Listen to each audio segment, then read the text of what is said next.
Universitario San Vicente Fundación, bienvenido. Gracias. Buenas noches. Siempre me ponen de último. Me los cojo sin aire.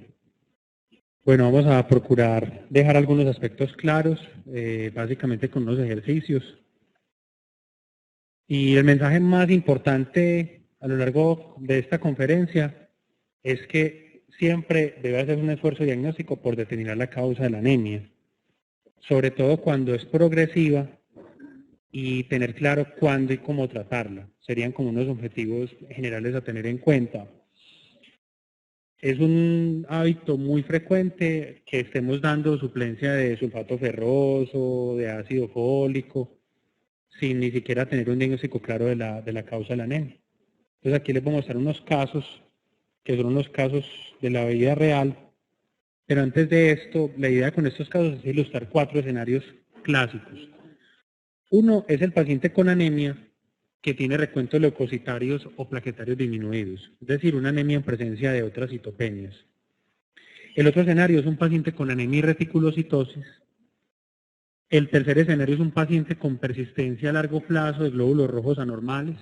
Es el paciente que dice que sufre anemias y que dice que de chiquito le dicen que tiene anemias. Y un cuarto escenario son los pacientes que tienen tamaños eritrocitarios anormales en presencia de reticulocitos bajos. Vamos al primer escenario, entonces, anemia con recuentos leucocitarios o plaquetarios disminuidos, es decir, una anemia asociada a otra citopenia. Entonces, es muy importante tener en cuenta que cuando les ocurra este caso, la médula es una gran sospechosa, porque cuando la médula tiene un compromiso que afecta a otras líneas celulares, pues vamos a ver citopenias en más de una línea. Lo otro que es muy importante tener en cuenta es que siempre que ustedes estén en presencia de anemia y otra citopenia, hay que buscar al paciente el vaso y el hígado.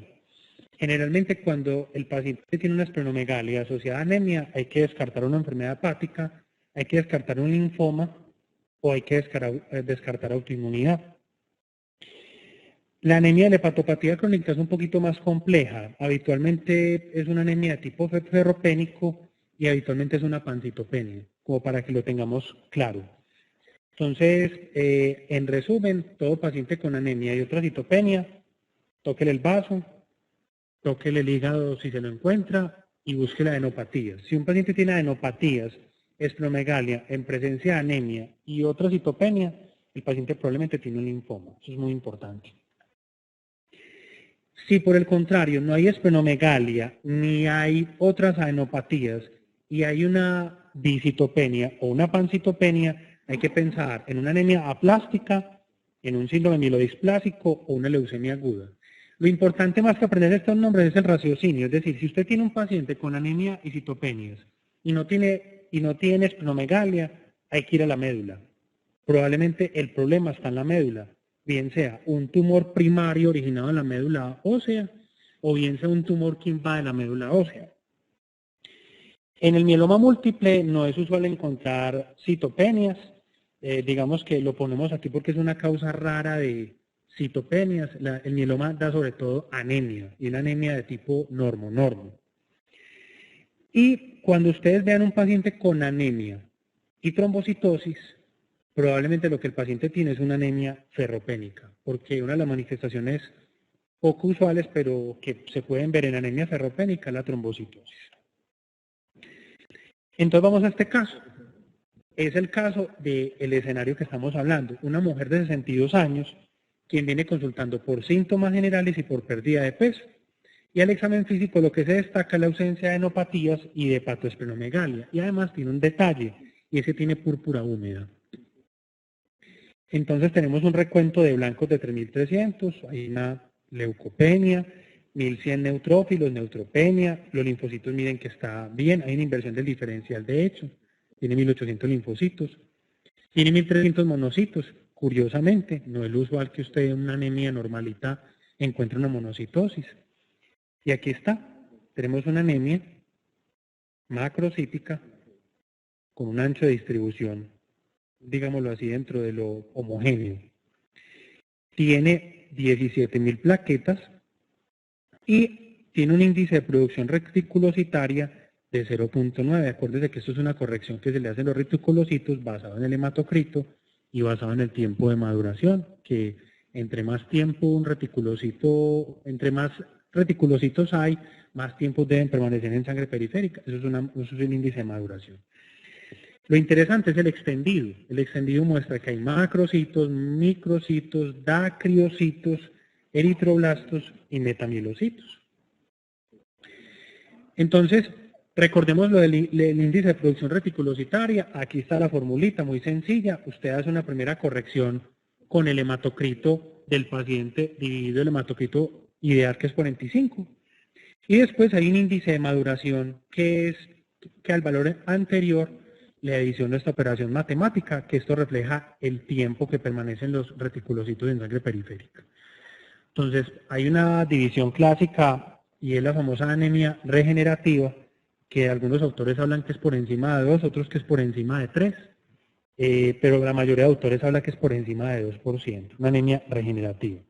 Y una anemia arregenerativa, es decir, con un IPR menor de 2, es una información muy valiosa porque eso le está diciendo a usted que la médula no está respondiendo. O bien porque la médula tiene un problema, o bien porque la médula no tiene los cofactores necesarios para producir los elementos formes de la sangre. Entonces vamos a poner a correr el caso que vimos en este sencillo escenario. Entonces, primera pregunta, el primer escenario. El paciente tiene anemia, pero tiene leucopenia y trombocitopenia asociadas. Voy y busco vaso. Si el paciente tiene esplenomegalia, hay que pensar en un hiperesplenismo derivado por una hepatopatía, por una cirrosis, un linfoma o un lupus. Aquí están los más importantes, sin ser esos los únicos. Pero si no tiene esplenomegalia, hay que empezar a considerar que el paciente tenga un problema de la médula, bien sea un síndrome mielodisplásico, bien sea un mieloma múltiple, bien sea una anemia plástica. Si esto es una anemia en lo que no hay, digámoslo así, tracitopenias, pero sí hay un aumento de las plaquetas, especialmente una trombocitosis, recuerden lo de la anemia ferropénica. Pero si hay leucocitosis, hay que pensar en leucemias, especialmente cuando hay monocitosis asociada, ¿cierto? Miren que el recuento absoluto de monocitos es una clave muy importante aquí. Uno no tiene por qué tener monocitos de 1300. Entonces la monocitosis, hay muy poquitas causas de monocitosis. Digamos lo que son 3 fundamentalmente. 1, la leucemia, súper importante. El segundo, infecciones virales. Tercero, la tuberculosis. Ustedes ven que hay pacientes con dengue que pueden hacer monocitosis leves. No, los monocitos que ahí no les para bola, ¿cierto? No solamente ve si no tiene anemia, leucocito y ya, pero realmente el hemograma tiene más detalles muy interesantes. Entonces, ¿cuál es el diagnóstico de esta paciente? Esta paciente, lógicamente, como tiene una pancitopenia, siempre todo paciente con pancitopenia hay que descartar una deficiencia de vitamina B12 o ácido fólico, y después de descartarse esas deficiencias, se le hace una aspirada de biopsia de médula ósea y eso confirmó que la señora tenía un síndrome mielodisplásico. Básicamente, hay otro detalle, el extendido, que es una cosa más, es una cosa como alto turmeque, por así decirlo, pero es una cosa interesante, y es ver esto en el extendido, dacriocitos y eritroblastos. Los dacriocitos son glóbulos blancos en forma de lágrima y los eritroblastos son precursores eritroides. Eso es lo que llaman reacción leucoeritroblástica y es característica del síndrome mielodisplásico. Y esta paciente probablemente tiene una transformación leucémica del síndrome mielodisplásico.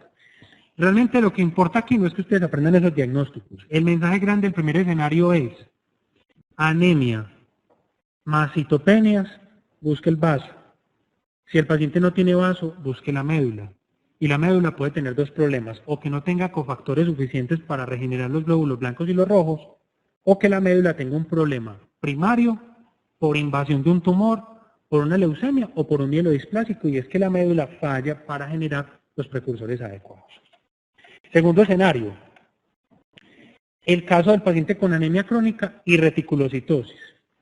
Entonces uno tiene que hacerse una pregunta y es que si no hay alteraciones en el recuento plaquetario leucocitario, que fue el primer escenario que vimos, el segundo es si la anemia tiene un recuento apropiado o inapropiado de reticulocitos. Entonces este es el escenario del paciente con anemia, una anemia solita, pero que esa anemia se acompaña de reticulocitosis, o sea, una anemia, comillas, regenerativa. para recordar que ese IPR es un indicador muy importante de la salud de la médula ósea. O sea, una médula que esté por debajo de 2% IPR es una médula que tiene un problema definitivamente. Pero si hay reticulocitosis, eso nos deja dos salidas. O el paciente está perdiendo sangre o el paciente tiene una hemólisis. Y acuérdense que la hemólisis, digamos que tiene varios indicadores. La famosa hiperbilirubinemia a expensas de la indirecta, una deshidrogenasa láctica elevada y una aptoglobina disminuida. Pero el marcador más sensible de hemólisis son los reticulocitos. Después de los reticulocitos, la deshidrogenasa láctica. Y lo último que se altera es la bilirrubina. Entonces uno siempre va y mira la bilirrubina pensando que el paciente tiene una anemia hemolítica y se embolata súper horrible porque ve que las bilirrubinas están buenas. Y dice, pero este paciente, ¿qué era lo que tiene? Cuando un paciente es muy joven y tiene un hígado muy bueno, ¿qué hace el hígado? Conjugar. Entonces el hígado no deja ver el rastro de anemia hemolítica. Entonces si uno quiere ver una anemia hemolítica o quiere ver pérdidas crónicas de sangre, tiene que buscar el reticulocitos.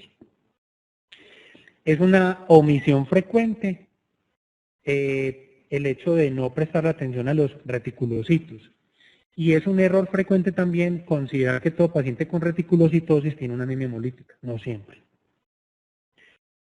Cuando ustedes tengan un caso de anemia y reticulocitosis, que generalmente es una anemia hemolítica, hay que mirar el extendido de sangre periférica porque se orienta a la causa de anemia hemolítica. Cuando ustedes tengan un paciente con una hemólisis aguda, reciente, siempre hay que considerar cosas muy graves. Entre ellas, el famoso síndrome hemolítico urémico, la púrpura trombótica trombocitopénica, básicamente son cuadros caracterizados por pacientes con trombocitopenia, anemia y que están muy mal, que están muy enfermos. Llegan generalmente con alteración del estado de conciencia, hacen disfunción renal. Mejor dicho, un paciente que tenga anemia hemolítica y trombocitopenia, síganlo. Ese paciente debe tener algo maluco, algo grave, algo serio. O hay trastornos hemolíticos crónicos, el más conocido es la hemólisis intravascular o la coagulación intravascular diseminada. Un ejemplo de que el extendido de sangre periférica puede servir son los pacientes que tienen esferocitosis hereditaria, que pueden hacer anemias hemolíticas. Y recuerden que un extendido de sangre periférica sin alteraciones, un CUM negativo, pudiera hablar de una deficiencia de glucosa 6-fosfato deshidrogenasa. Lo bonito de los enfoques es que uno todo esto no lo tiene que saber, sino que el enfoque uno lo va llevando paso por paso y le va estrechando la cantidad de diagnósticos diferenciales. Si usted por lo menos llega a la conclusión de que un paciente tiene una anemia hemolítica, ya eso es una perspectiva diagnóstica muy importante, porque ya el resto va a ser lo que hacemos todos los médicos todos los días, irnos a estudiar qué tiene nuestro paciente, porque casi nunca un paciente raro a lo Dr. House le va a hacer un diagnóstico en la primera visita. ¿Qué es lo que uno hace? Bailé. Pero el enfoque le ayuda precisamente a que ese primer encuentro con el paciente usted al menos tenga una idea de algunos diagnósticos diferenciales. Si usted cuando ve un paciente no queda siquiera con un listado de 5 diagnósticos diferenciales, ahí pasó algo. Ahí pasó algo. Hubo un interrogatorio de pronto hecho muy rápido, sin mucho detalle. O definitivamente nos falta un poquito más de estudio, también puede ocurrir, ¿cierto? Entonces, este caso es dramático. Es el caso que les ilustro de un paciente que tiene una anemia hemolítica y una trombocitopenia.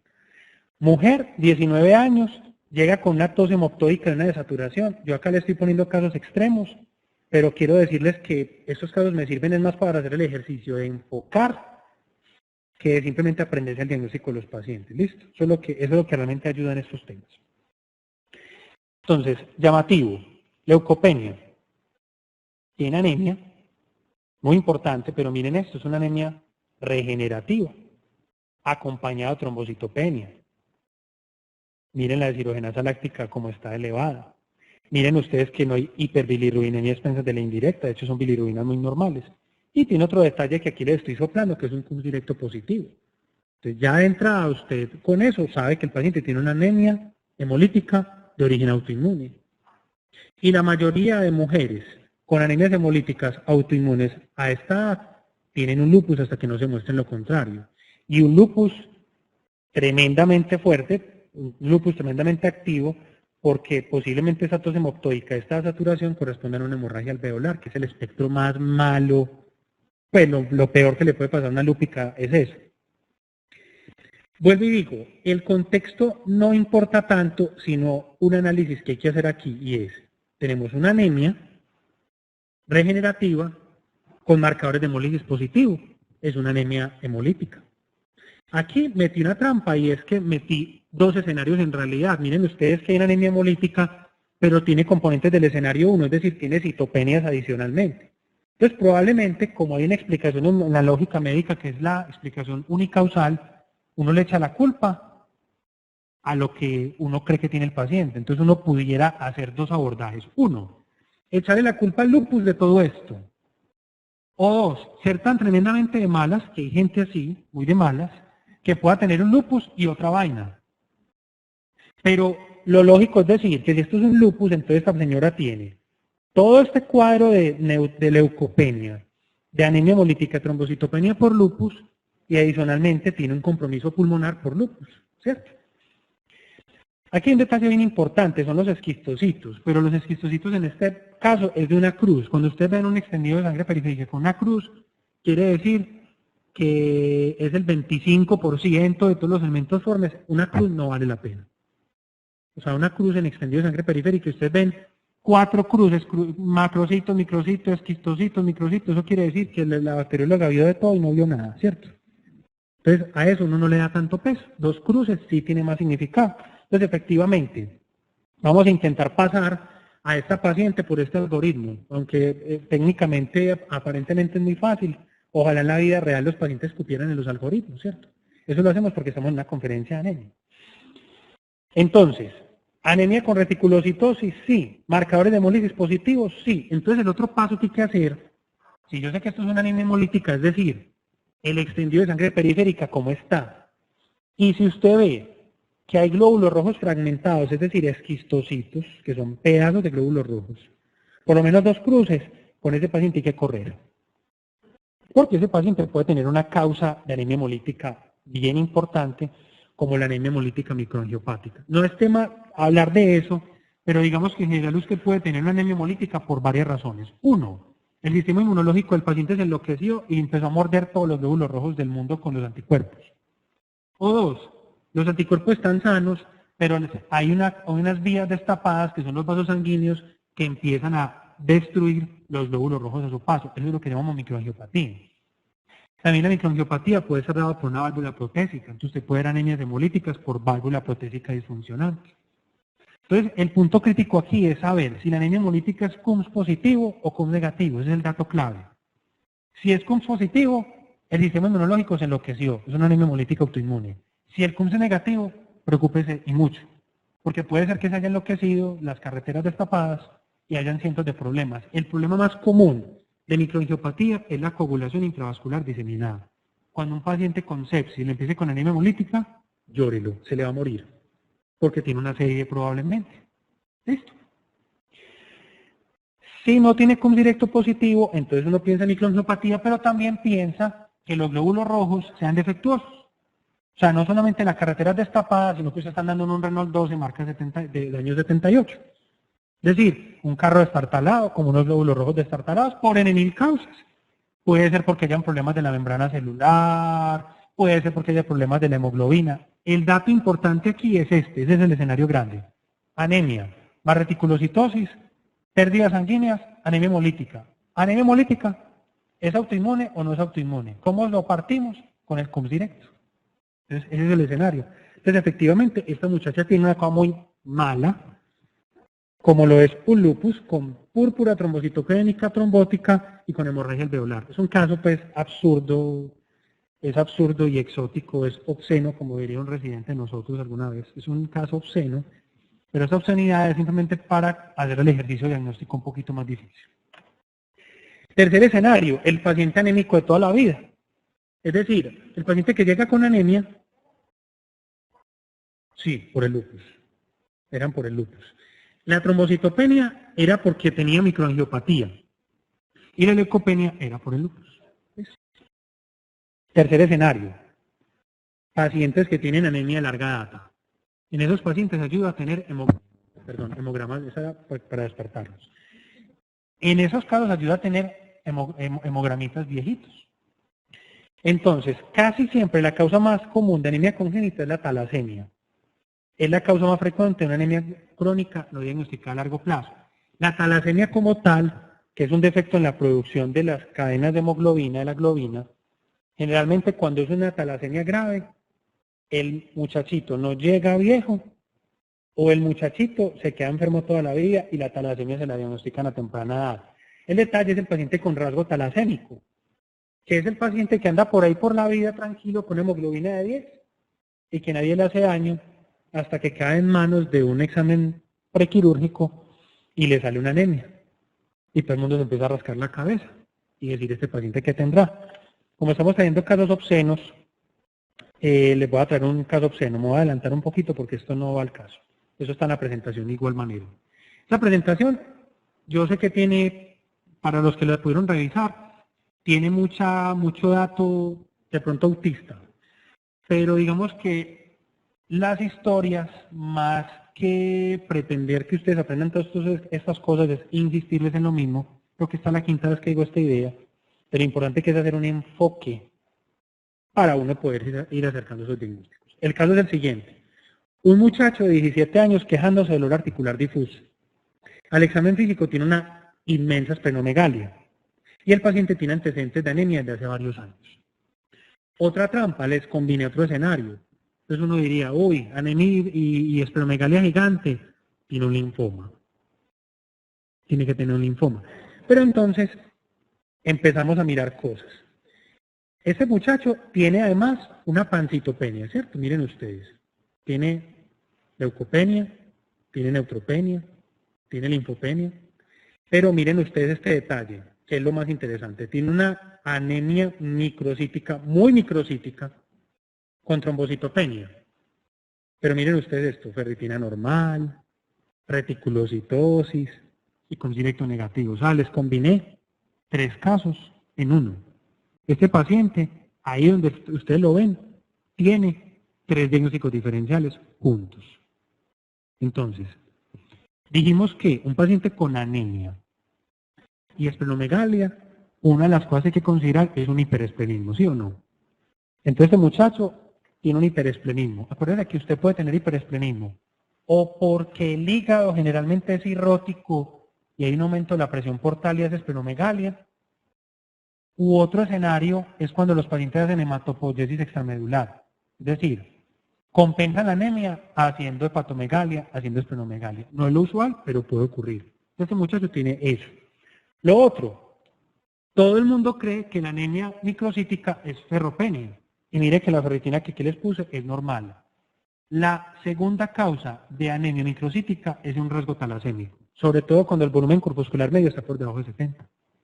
Entonces ahí está el otro diagnóstico, la otra impresión diagnóstica. Y el tercero, todavía más tenaz, es este. Este paciente tiene también una anemia hemolítica con negativa. Entonces uno dice, este paciente debe tener un problema o en la hemoglobina o en el glóbulo rojo. Una de dos. Una hemoglobinopatía, como es la talasemia, o un problema de glóbulo rojo. Acuérdense ustedes que los pacientes que tienen anemias congénitas, por ejemplo la anemia de células falciformes, no tienen esplenomegalia ni vaso palpable. O sea que una persona que tenga una anemia hemolítica y vaso palpable, hay que considerar siempre que no tenga una anemia de células falciformes, sino por ejemplo una esferocitosis hereditaria. Es una muy buena posibilidad para este paciente. Sí, esto tiene como un delay.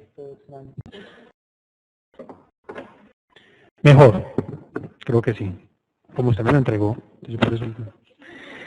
Bueno, entonces, yo creo que es como peor, con interferencia y todo. Bueno. Entonces dijimos que si tiene hemoglobina y hematocrito bajos, hay que ver si hay reticulocitosis. Si no hay reticulocitosis, es el tercer escenario que estamos hablando, hemoglobina y hematocritos previos normales. No, el paciente tiene una anemia vieja, entonces hay que descartarle cualquier cantidad de estas 4 cositas. Una hemoglobinopatía, una talasemia, una anemia congénita u otras anemias autistas que no vamos a aprender. ¿Listo? Este paciente se le hizo el diagnóstico con una electroforesis de hemoglobina. Este paciente terminó con un diagnóstico de beta-talasemia menor. ¿Qué es lo importante de este caso? Tener en claro una cosa. Un paciente que tenga una anemia y que tenga un hemograma viejo con anemia, hay que considerar estas 4 cosas. Una hemoglobinopatía, una talasemia o una anemia congénita. Y si usted tiene una anemia muy microcítica, que no le responde al hierro, o muy microcítica, por debajo de 70, piense que el paciente tenga un rasgo talasémico, el diagnóstico se hace con electroforesis de hemoglobina, como en el caso de este paciente, que no es del caso ahondar en muchos detalles, pero fíjense ustedes que aquí lo que se pone a correr son la composición de hemoglobina en un ser humano normal. Uno no tiene por qué tener una hemoglobina fetal, a no ser que tenga una anemia de células falciformes y esté recibiendo hidroxiuria, que no es el caso. Lo otro es que uno no tiene por qué tener una hemoglobina A2 tan elevada. Cuando ustedes vean este contexto y una hemoglobina A baja, el diagnóstico más probable es un rasgo ya betatalasémico o una betatalasemia menor. Cuarto escenario, entonces hemos dicho, anemia. Primera pregunta, ¿hay citopenias asociadas? Segunda pregunta, ¿hay reticulocitosis asociada? Tercera pregunta, ¿hay hemogramas previos alterados? Llevamos 3 preguntas. La cuarta pregunta es si el paciente tiene alteraciones en el tamaño de los eritrocitos y es una anemia arregenerativa. ¿Listo? Entonces ya dijimos muchas veces que los reticulocitos bajos indican que hay una médula ósea disfuncional. Si el paciente tiene hemogramas previos normales, usted ya sabe que ese paciente no tiene por qué tener una anemia congénita. Es decir, uno no va a hacer una betatalasemia a los 35 años después de haber estado aliviado toda la vida. Eso ni con un mal de ojo. Entonces uno no va a tener eso. El otro detalle es la famosa macrocitosis. No nos hemos puesto de acuerdo en cuánto es, si 98, si 100, si 103. Hombre, yo diría que por encima de 100 es una franca macrocitosis. Es una anemia famosa macrocítica. Y microcítica si es por debajo de 80. Recuerden ustedes que la macrocitosis no es más que un reflejo de la presencia de reticulocitos o eritroblastos en la sangre periférica. Pero no toda macrocitosis es eso. Hay casos muy raros en los cuales los pacientes hacen leucemias en los que hacen macrocitos porque los aparatejos estos leen los glóbulos blancos mutantes de leucemia como macrocitos. Eso es una eventualidad que puede ocurrir, para que no se aprendan de memoria esas cosas, sino que eso puede ocurrir. ¿Qué pasa? Que cuando hay una disminución en la síntesis de DNA, aumenta la apoptosis eritroblástica, por ello es una anemia regenerativa, pero no olviden también que hay medicamentos que pueden dar macrocitosis. Entonces, este casito clínico. Una mujer de 83 años, 2 meses de fatigabilidad, debilidad y parestesia de miembros inferiores. Tiene lo siguiente, tiene una discreta anemia macrocítica, la mamá de las macrocíticas, 127, ¿cierto? Con 130.000 plaquetas, una trombocitopenia ahí leve, ferritina de 100, un IPR de 1,1, o sea, regenerativa. Miren este detalle, 1000 de deshidrogenasa láctica. ¿Cómo así? O sea que además tiene una hemólisis. Entonces ahí es donde uno empieza a decir, aquí está ocurriendo algo raro, porque además tiene un cum directo negativo. Y tiene una cruz de todo esto, que eso realmente no le dice a uno mucho. ¿Qué hacer con este paciente? Entonces uno hace el siguiente razonamiento. Es una anemia macrocítica. Y las principales causas de anemia macrocítica, anemia regenerativa, son deficiencia de vitamina B12, de folatos o consumo de medicamentos como sidobudina, metotrexate o timetropin sulfa. Son los 3 medicamentos que más dan anemia macrocítica. Los medicamentos que dan anemia macrocítica puramente por daños del DNA son estos. Pero acuérdense que ustedes, el omeprazol y la metformina también pueden dar anemia macrocítica por deficiencia de vitamina B12. Entonces, si esto es así, es una anemia megaloblástica. Si usted descartó todo esto, tiene que considerar un síndrome mielodisplásico, o un hipotiroidismo, o una hepatopatía que no lo puse aquí. Si no hay macrocitos y no microcitos, casi siempre el problema va a ser una deficiencia de hierro, y a todo paciente con deficiencia de hierro hay que buscarle sangrado por alguna parte. Entonces se fue tubo arriba, tubo abajo, y tubo en el medio para las mujeres. ¿cierto? Una eco transvaginal, me refiero. Y si no hay microcitosis, sino que es una anemia normo, hay que considerar entonces una insuficiencia renal crónica, un hipotiroidismo o un estado inflamatorio crónico. Recordando también que las anemias de enfermedad crónica, no confundir con anemia de secundaria a insuficiencia renal crónica, a veces se confunde. La anemia de enfermedad crónica también puede dar microcitosis, para que no lo olviden. Esta paciente tenía 83 picogramos por mililitro de deficiencia de vitamina B12. ¿Que por qué tiene deshidrogenasa láctica elevada? Porque resulta que en estos casos se ve un fenómeno muy bonito que se llama eritropoyesis ineficaz. Es decir, los reticulocitos grandes, macancanudos, tratan de salir por la médula ósea y se rompen saliendo por ahí. Entonces, eso genera una anemia hemolítica también. Pero aquí, digámoslo así, el punto fundamental es identificar la macrocitosis. ¿Que por qué tiene trombocitopenia? Por la deficiencia de vitamina B12 también. Acuérdense que la deficiencia de ácido fólico y vitamina B12 dan pancitopenia. Muy bien. Sin embargo, yo con este último escenario, que siempre repito, esto ya además que lo conocen los que ya han hecho este curso en varias ocasiones, les quiero decir que no todos los enfoques son perfectos. Entonces, este caso es real. Una mujer de 30 años, médica, que consulta por fatigabilidad. La han incapacitado en múltiples oportunidades y ya no lo creen. Ya no le creen. Ah, vos lo que no querés es trabajar. Es que los médicos que no les gusta trabajar, que se viven incapacitando. Entonces miren ustedes esto. Hemoglobina de 15, hematocrito de 40, volúmenes normales, ancho de distribución normal. Entonces, varias opciones de respuesta. A, esta señora necesita un psiquiatra. B, esta señora necesita un marido nuevo y un trabajo nuevo. La mayoría de nosotros haría eso, la remitiría a uno de los dos. O 3, esta señora tiene que tener algo, tiene que estar enferma de alguna cosa. Entonces resulta que, aunque esta paciente no tiene anemia, tiene una ferritina de 15. Y la paciente mejoró con suplencia venosa de hierro.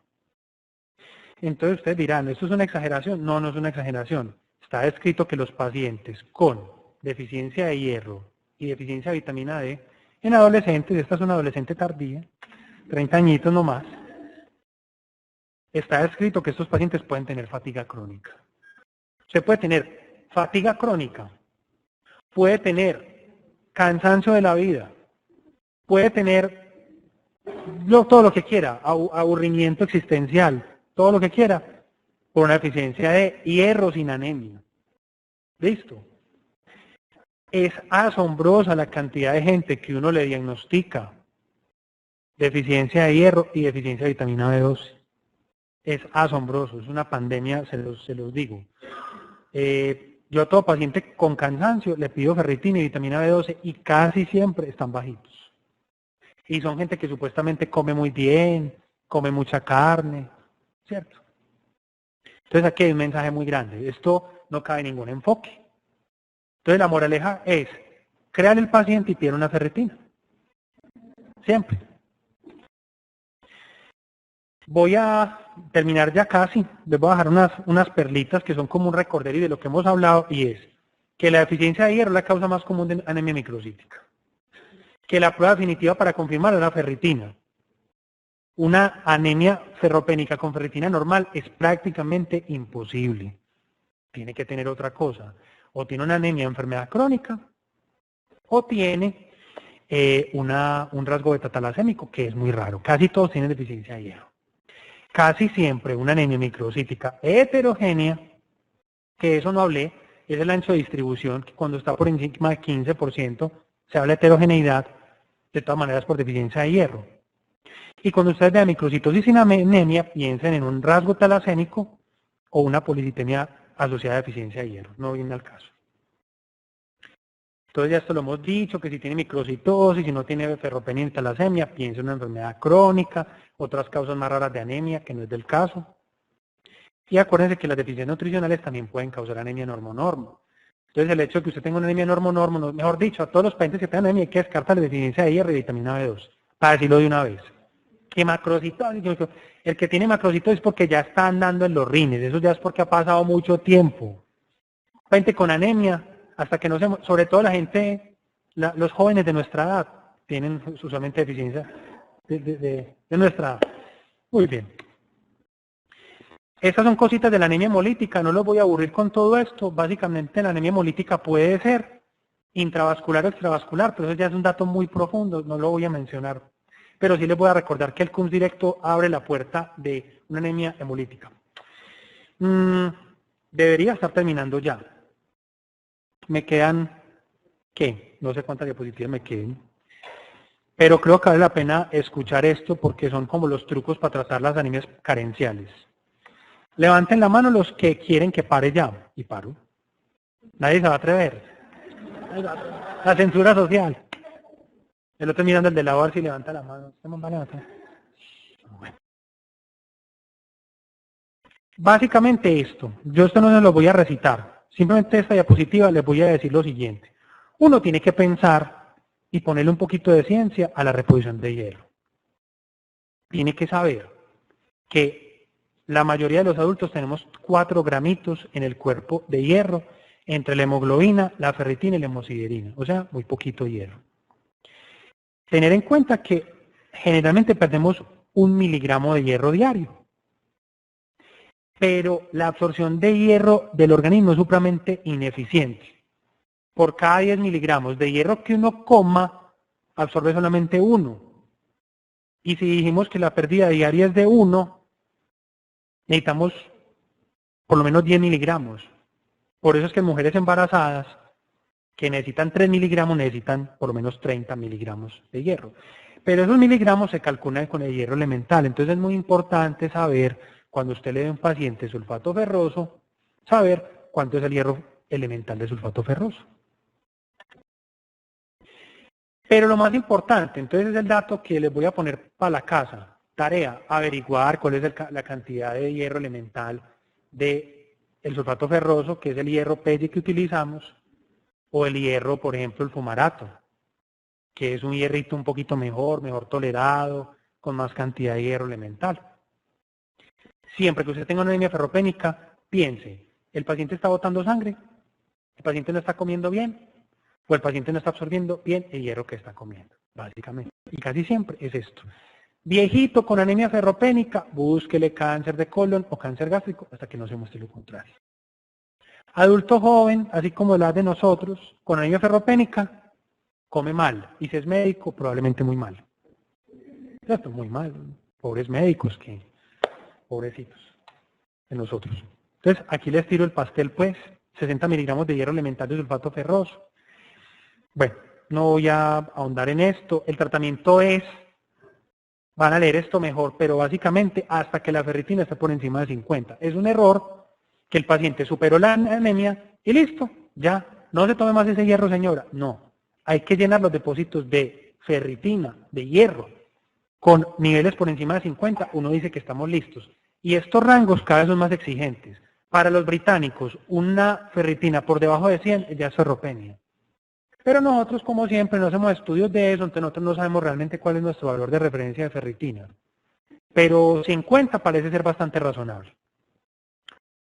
Bueno, no voy a hablar de esto. Básicamente, si no se mejora es porque no toma las pastillas. Y si no se mejora es porque no se toma las pastillas. Y si no se mejora es porque no se toman las pastillas. Porque casi ningún paciente se toma las pastillas. ¿Listo? De la mala adherencia es la primera causa de no mejoría de virtualmente todas las enfermedades, ¿cierto? Doctor, vea, llevo 2 días y no me ha aliviado la amigdalitis. Ya empezó el antibiótico. Ay, no ha empezado el antibiótico. No se va a aliviar nunca. Bueno, y con relación a la deficiencia de vitamina B12, ya esto es lo último, siempre considerar problemas gástricos. Todo paciente con deficiencia de vitamina B12 de causa no explicable hay que hacer una endoscopia. Posiblemente tiene un Helicobacter pylori. Yo no he hablado de Helicobacter pylori aquí, pero es supremamente relevante decir 2 cosas de Helicobacter pylori. Hay pacientes con anemias refractarias al uso de hierro que nunca les han pedido una endoscopia. Muchas veces la causa de una anemia ferropénica recalcitrante al tratamiento es una infección por Helicobacter pylori. Entonces hay que tratárselo. ¿Listo? Acuérdense que el omeprazol y la metformina en deficiencia de vitamina B12. Acuérdense que los pacientes, por favor, que tienen cirugía bariátrica o tienen resección del ileón, hay que suplir la vitamina B12. No hay que ser nutricionista, no hay que ser endocrinólogo, no hay que ser internista para hacer eso. Ustedes eso lo pueden hacer. ¿Usted tiene bariátrica? Sí, vitamina B12, vitamina D, hierro, a todos. Porque tienen un estado malabsortivo inducido por una cirugía. Aquí está el esquemita de dosificación. Esta diapositiva para decir que la vitamina B12 también se puede dar oral. La ampollita también obviamente hay que decirle al paciente que la parte y se la tome, ¿cierto? Que no crean, a uno lo pueden demandar por abobada. Ah, pues usted no le explicó a mi cliente que tenía que partir la ampolla para tomarse la vitamina, ¿cierto? Muy importante. Como decía un profesor mío, usted hay pacientes que los manda con una boleta, ¿cierto? Y se comen la boleta en el camino.